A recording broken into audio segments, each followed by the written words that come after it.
Uma boa noite aos irmãos, bom ter a cada um de vocês nesse momento. Este culto, essa liturgia, é uma adaptação do antigo culto Tenebrae, do século VIII. É um culto que vai da luz para a escuridão. O apagar sucessivo das velas representa a aparente vitória dos poderes das trevas e a aparente derrota do plano da redenção com a crucificação. O apagar das velas também tem o objetivo de relembrar os eventos que causaram a terrível escuridão que cobriu a terra por ocasião da crucificação de Jesus. Uma das velas, a que se encontra no meio do altar, não será apagada. Ela permanece acesa para simbolizar que, mesmo em meio à morte e escuridão, as forças do inferno não prevalecerão contra a luz de Cristo.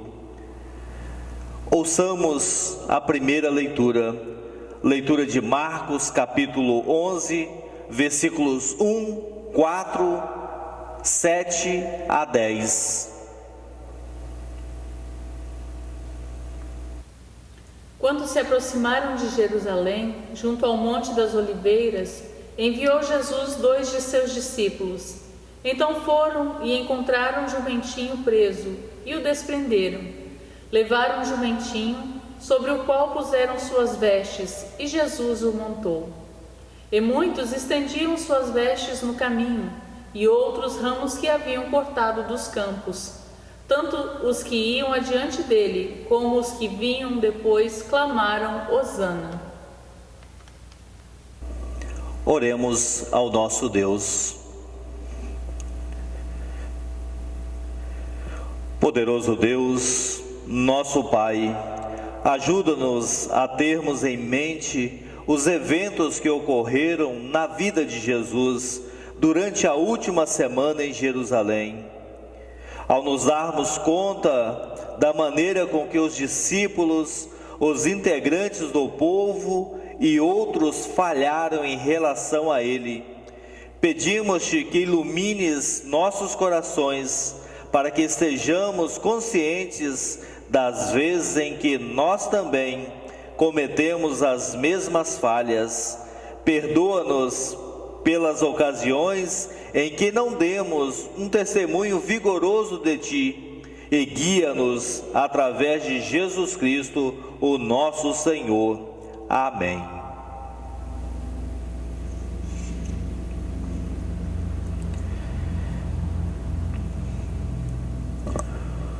Ouçamos a leitura de Marcos, capítulo 11, versículos 15 a 18, e depois a leitura de João, capítulo 12, versículos 28 até o 36.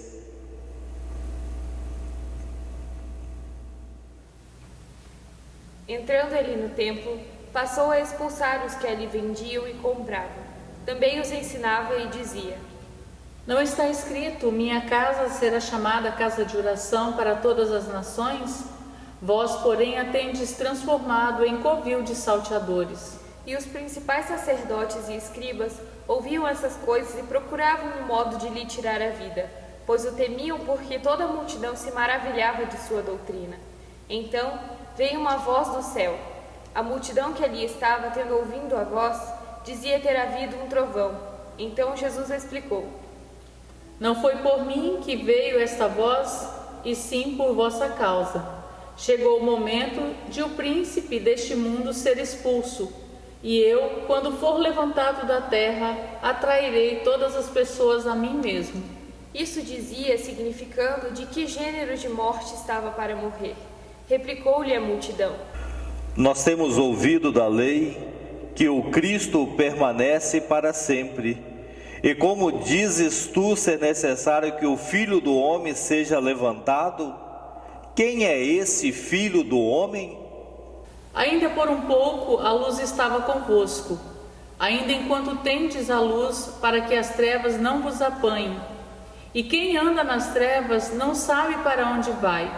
Enquanto tendes a luz, crede na luz, para que vos torneis filhos e filhos da luz.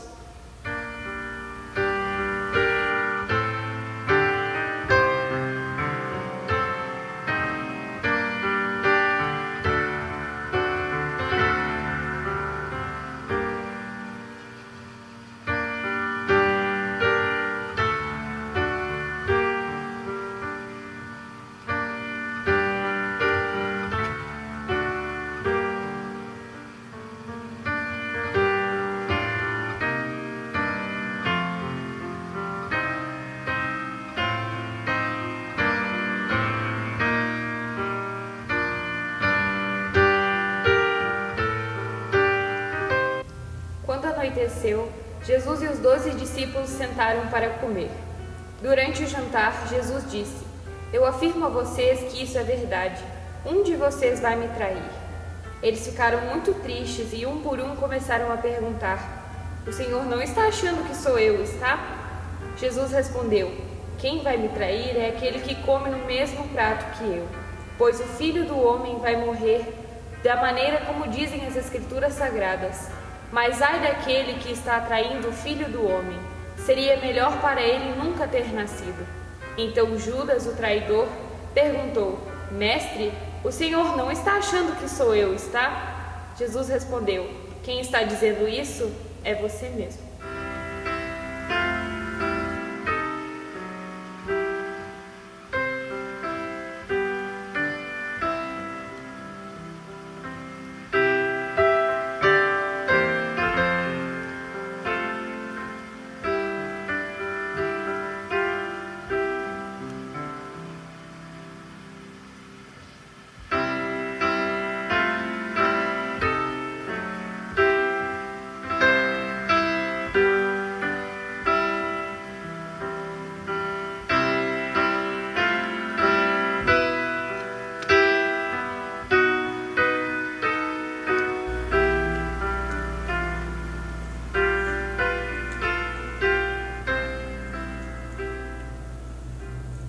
Leitura do Evangelho de Mateus, capítulo 26, versículos 30 a 31 e depois do 36 a 46, onde leio: Então eles cantaram canções de louvor e foram para o Monte das Oliveiras.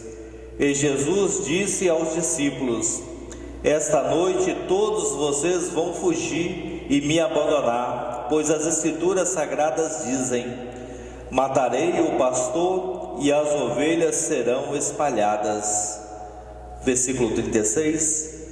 Jesus foi com os discípulos para um lugar chamado Getsêmani e lhes disse: Sente-se aqui enquanto eu vou ali orar. Então Jesus foi, levando consigo Pedro e os 2 filhos de Zebedeu. Aí ele começou a sentir uma grande tristeza e aflição, e disse a eles: A tristeza que estou sentindo é tão grande que é capaz de me matar. Fiquem aqui vigiando comigo. Ele foi um pouco mais adiante, ajoelhou-se, encostou o rosto no chão e orou: Meu Pai, se é possível, afaste de mim este cálice de sofrimento, porém que não seja feito o que eu quero, mas o que tu queres. Depois voltou e encontrou os 3 discípulos dormindo. Então disse a Pedro: Será que vocês não podem vigiar comigo nem uma hora? Vigiem e orem para que não sejam tentados. É fácil querer resistir à tentação, o difícil mesmo é conseguir. Pela 2ª vez Jesus foi e orou dizendo: Meu Pai, se este cálice de sofrimento não pode ser afastado de mim, sem que eu o beba, então que seja feita a tua vontade. Ele voltou de novo e encontrou os discípulos dormindo. Eles estavam com sono e não conseguiam ficar com os olhos abertos. Jesus tornou a sair de perto deles e orou pela 3ª vez, dizendo as mesmas palavras. Então voltou até onde os discípulos estavam e perguntou: Vocês ainda estão dormindo e descansando? Olhem, chegou a hora e o Filho do Homem está sendo entregue nas mãos dos maus. Levante-se e vamos embora. Vejam, aí vem chegando o homem que está me traindo.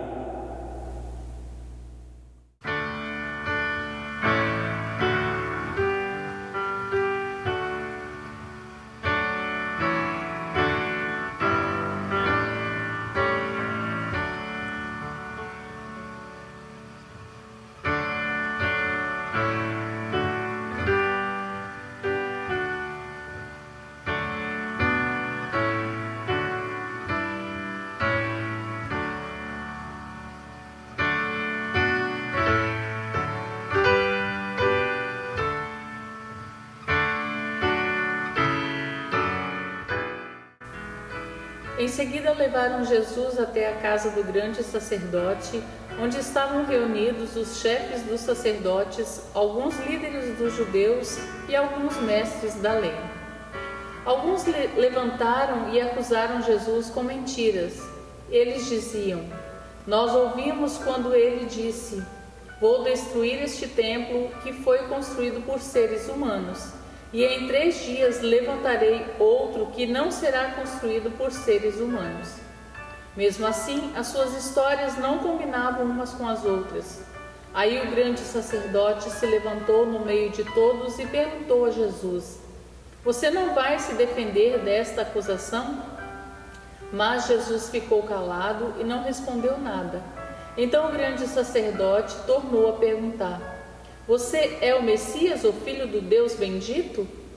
Jesus respondeu: sou. E vocês verão o Filho do Homem sentado do lado direito do Deus Todo-Poderoso e descendo com as nuvens do céu. Aí o grande sacerdote rasgou as suas próprias roupas e disse: não precisamos mais de testemunhas. Vocês ouviram esta blasfêmia contra Deus. Então, que resolvem? Todos estavam contra Jesus e aí o condenaram à morte. Assim que amanheceu, os chefes dos sacerdotes se reuniram com os líderes dos judeus e com os mestres da lei e com todo o conselho superior e fizeram os seus planos. Eles amarraram Jesus e o levaram e entregaram a Pilatos. Pilatos perguntou: você é o rei dos judeus? Quem está dizendo isso é o Senhor, respondeu Jesus. E os chefes dos sacerdotes faziam muitas acusações contra ele. Então Pilatos fez outra pergunta: você não vai responder? Veja quantas acusações estão fazendo contra você. Porém Jesus não disse mais nada, e Pilatos ficou muito admirado com isto.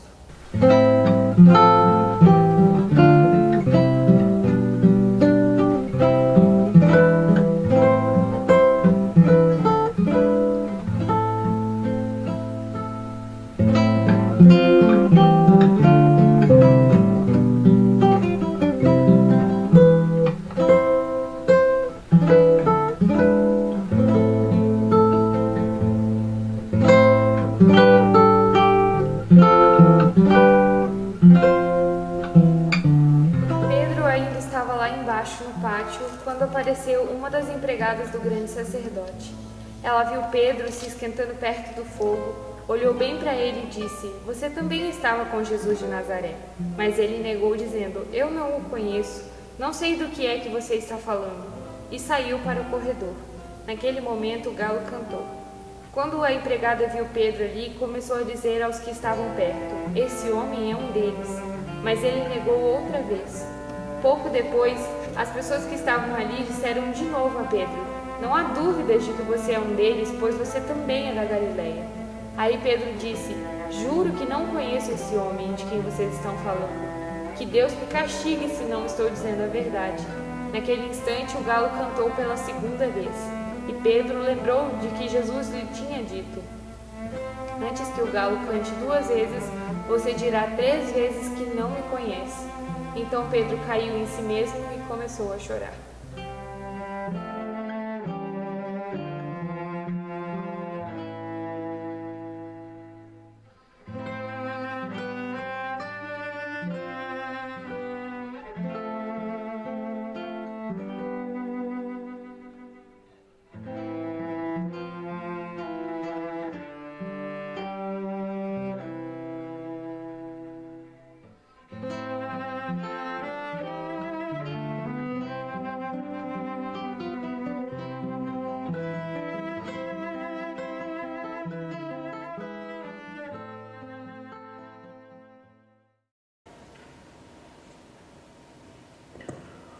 Ouçamos a narrativa de Lucas, capítulo 23, versículos 13 a 24.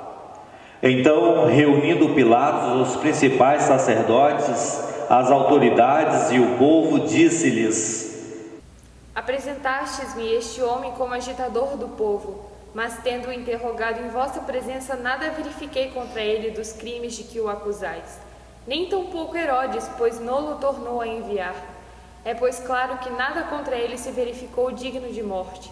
Portanto, após castigá-lo, soltá-lo-ei. Toda a multidão, porém, gritava: Fora com este, solta-nos Barrabás. Barrabás estava no cárcere por causa de uma sedição na cidade e também por homicídio. Desejando Pilatos soltar a Jesus, insistiu ainda. Eles, porém, mais gritavam: Crucifica-o, crucifica-o. Que mal fez este homem? De fato, nada achei contra ele para condená-lo à morte. Portanto, depois de castigá-lo, soltá-lo-ei. Mas eles instavam com grandes gritos, pedindo que Jesus fosse crucificado. Crucifica-o, crucifica-o. E seu clamor prevaleceu. Então Pilatos decidiu atender-lhes o pedido.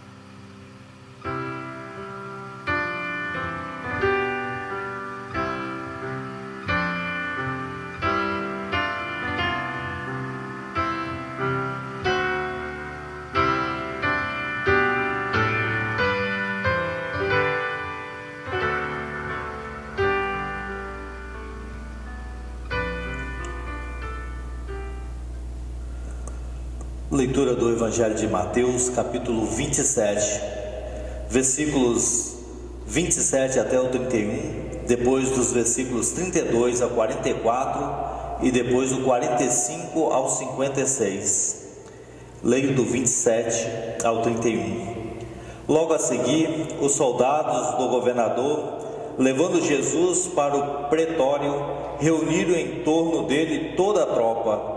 Tirando a roupa de Jesus e vestiram com um manto escarlate e tecendo uma coroa de espinho, a puseram na cabeça dele e colocaram um caniço na sua mão direita e ajoelhando-se diante dele zombavam dizendo: Salve, Rei dos Judeus!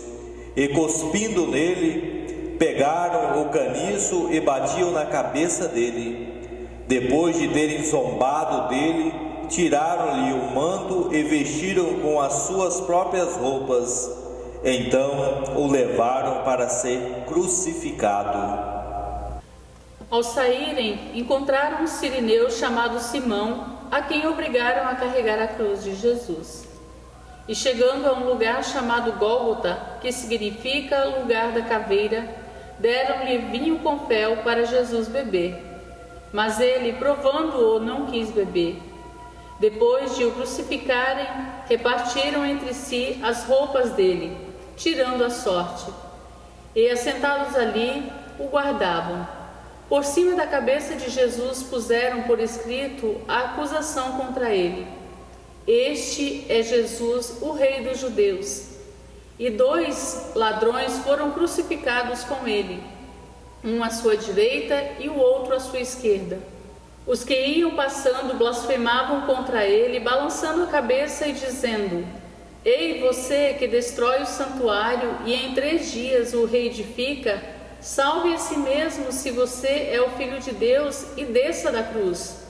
De igual modo, os principais sacerdotes com os escribas e anciãos, zombando, diziam: Salvou os outros, a si mesmo não pode salvar. É Rei de Israel. Que ele desça da cruz e então creremos nele. Confiou em Deus, pois que Deus venha salvá-lo agora, se de fato lhe quer bem, porque ele disse: Sou filho de Deus. Também os ladrões que haviam sido crucificados com ele o insultavam. A partir do meio-dia houve trevas sobre toda a terra até as 3 horas da tarde. Por volta das 3 horas da tarde, Jesus clamou em alta voz, dizendo: Eli, Eli, lema sabachthani, Isso quer dizer: Deus meu, por que me desamparaste? Alguns dos que estavam ali ouvindo isso diziam: Ele chama por Elias. E logo um deles correu a buscar uma esponja e, tendo-a embebida em vinagre e colocando na ponta de um caniço, deu-lhe de beber. Outros, porém, diziam: Espere, vejamos se Elias vem salvá-lo. E Jesus, clamando outra vez em voz alta, entregou o Espírito. Eis que o véu do santuário se rasgou em duas partes, de alto a baixo, a terra tremeu e as rochas se partiram. Os túmulos se abriram e muitos corpos de santos já falecidos ressuscitaram. E saindo dos túmulos, depois da ressurreição de Jesus, entraram na cidade santa e apareceram a muitos. O centurião e os que com ele guardavam Jesus, vendo o terremoto e tudo o que se passava, ficaram possuídos de grande temor e disseram: verdadeiramente, esse era o Filho de Deus.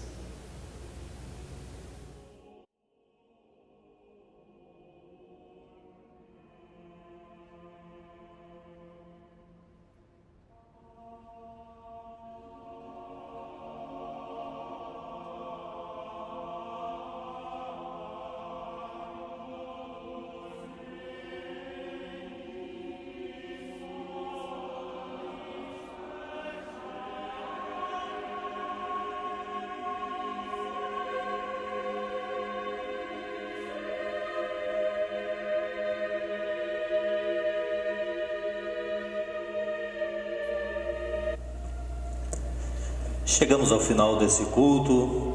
A última vela ainda permanece acesa, significando que, mesmo as trevas cobrindo a terra, a luz de Jesus ainda está acesa, e está acesa aí na sua casa. Uma boa noite a todos.